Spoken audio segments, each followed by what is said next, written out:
khoan một cái chỗ, khoan lỗ nữa thôi, xỏ luôn ra cả, không cần cột.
Đi trong đi tập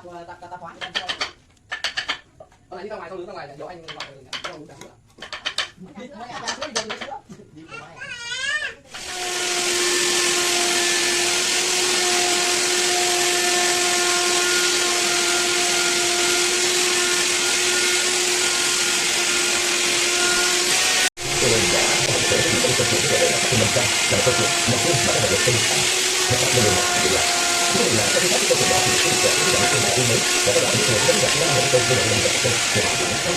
Người cứ là mình có sự tiếp xúc ngu bộ, nhưng vào ông luôn phải là một người đàn ông hấp đủ biết ra đèn trên đất mặt là thằng bạc, nghiệp lớn quỷ thần. Người đàn ông được gọi là một chính quỷ thần, nhưng con mắt đỏ máu bị thân này bị thất lạc, là cái con lần này đi con mắt của mình người bạc, một chính quỷ thần không bao giờ không phải, cho mình là chỉ là bạn, ngày không là sợ hãi và dường như có ý nghĩa. 짠! 다음 장소는 어디일까요? 사장님과 함께 들어갈까요? 이게 즐거운 팀, 나랑 떨어지는 느낌이 생각납니다. Bước đường rất đẹp đẽ, từ chiếc cầu lưng nó gọi là chính ma của cầu và nó là biến khí của chính quỷ thần. Hay là khí và nhau thì nhỏ đẹp và tan biến như chiếc cầu không nên mà chủ.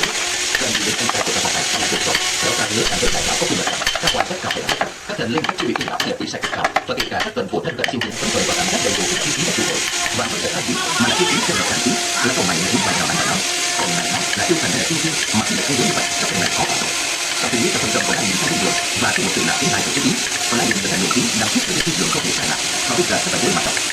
Nhưng thiên đường có một quán cháu là các bạn hàng mắt lại là chút đòn cho cô đẹp. Chuyện tình sinh hôn lại liên cầu, sự thân thân và hào ý, lựa lại những hai pháo thế nào tình năm phút nhưng mà tất cả như là đẹp. Lần này là một cái trái của mọi người, là trong một làm ý tất cả con tim đã cùng vào tất cả mọi người, cứ một làm ý tất cả nó, làm cho cô đẹp. Cô còn chuyện gì quan trọng là để con đẹp căn bên cạnh, lại càng thanh tân vào những việc, tạo một chút còn chuyện ý hơn, mất hẳn là chính là nhận được chút còn chuyện ý, cảm thấy sắp các thứ là làm sao chỉ tin nhiều lần nữa. Lá bộ này không sao cũng muốn là chỉ đến gì, thì là biết cả các con tim để thu hút chỗ biết cho chồng chị Thủy, lại cho xem chị Thủy chỉ nói, chỉ còn lấy một cái áo của chồng chị hay mặc, cách nào cũng được, nhanh đi, mà đừng có làm việc không có thời gian để đi pháp luật. Chị Thủy nhìn lại vào trong nhà, nếu một cái áo xinh như chồng hay mặc mang đi làm, lấy cái áo để tạo một những điều ăn mà không bảo kiếm bằng tiền thức mua chung, lấy vốn là tiền dụng và hết cả tiền mua người con gái ấy. Dù Thiên không sát phạt, nhưng với Lai Vạn Đa, Thiên là một kẻ không hề dễ đối phó, thì đứng đó với bộ đồ tung cổ như các tiểu nhị thời xưa, lại mặt khàn giọng đáp lại lời của Lai. Cái tên này xem ra ngươi vẫn còn khỏe lắm nhỉ, Kỳ Lân Hỏa tướng quân. Còn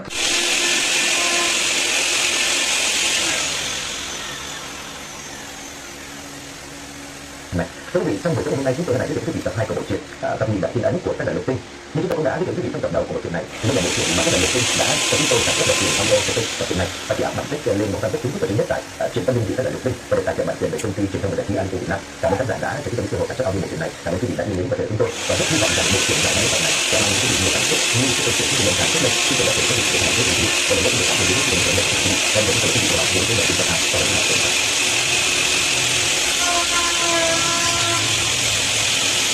sinh ra tự nhiên mình phải là một người thì cũng rất là nhiều mang đi một người vì người ta tự tên rất nhiều là một trong những khoản phải được cấp cho nên phải làm rất nhiều làm được có việc đúng như phần khác thì đã từ làm và đã được làm từ khác thứ hẳn của thầy Mỹ đã có phần là có sự một cặp cho nên người hẳn rất nhiều là một trong tay phải được của học trò hàng được của Mỹ cho nên ngày mới một cái mạo mới một cách một mới là sự linh của thuộc của Mỹ hay không thì mình chỉ tên thầy Mỹ đã bị chỉ tên được đắp đã tin tưởng con hãy đi theo chủ và cùng chủ hướng chữ thiện để xóa đi tội lỗi quá khứ một con đường có nhiều ngã rẽ và một con chim nhỏ bé nếu biết cố gắng sẽ dám dàng cánh bay đi khắp thiên hạ con hãy đi theo chủ nhân của mình nhé thì ai đi thì em được nói em không ra đi hay chúng ta là sẽ không ra đi của chúng ta nó gì làm ai đâu tên là lòng tức tối gạo thét không đuôi đập thẳng vào đan thân bình thản những cái cánh tay trái bên dưới đỏ đuôi của ta long vừa to vừa khỏe như vậy nhưng mà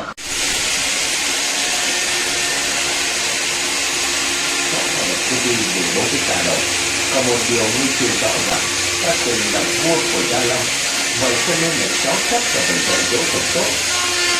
đang vùng tay cũng cho hắn văng ra xa đến mấy vòng đang quay sang Lai cho hiểu Lai gật đầu không nói gì và đang lại thêm một đây này hãy đi về hướng tây cho con có tìm rất ngoài khi con đường nhanh nhất sẽ đã thành ra chỉ cần cho bà biết đường khi trên đường những ứng kiến cứu nhau và dù gì dầu thuốc thêm và dầu cái sinh là dầu năng thứ hai cho nên biết đường đi kế hoạch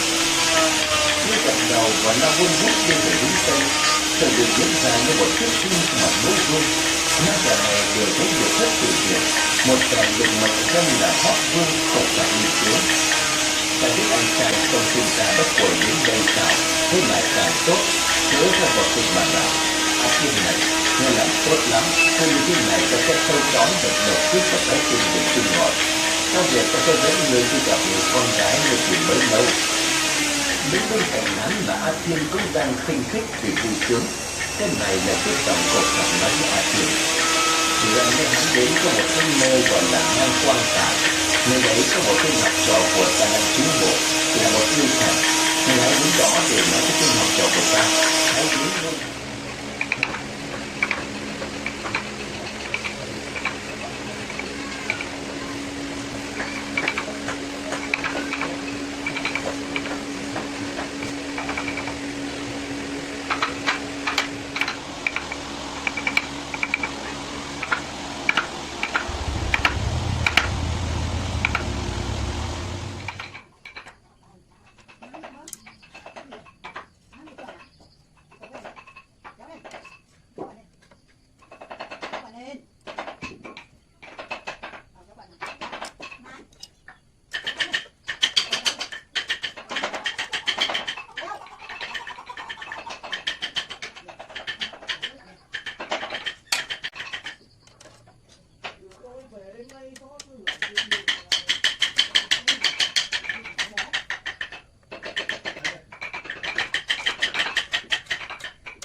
Cho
nên bạn có thể cho họ biết và với một cái chính sách thành công cho bếp ăn sẽ đối với chúng ta bị gì các bạn.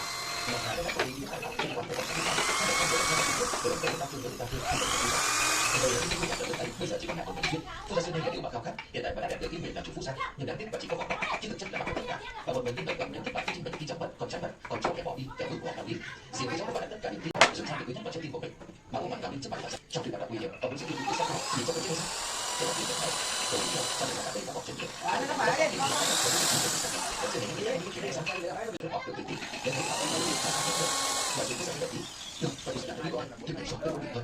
Tôi nhất định sẽ đưa bà ấy, cho dù có phải trả tài sản đã tin tưởng. Ông sống chắc vì Phú gia là như vậy. Họ dành tất cả công tài quyền lực. Ông muốn chứng minh mình là người giỏi nhất. Ông thua sẽ tin em là một mối nhục lớn nhất cuộc đời ông. Đến khi chết đi ông mới đem oán hận, rồi thả và quyết tâm chứng minh mình là một kẻ giỏi nhất.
Của anh em bất giả. Con ơi.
Mấy chuông này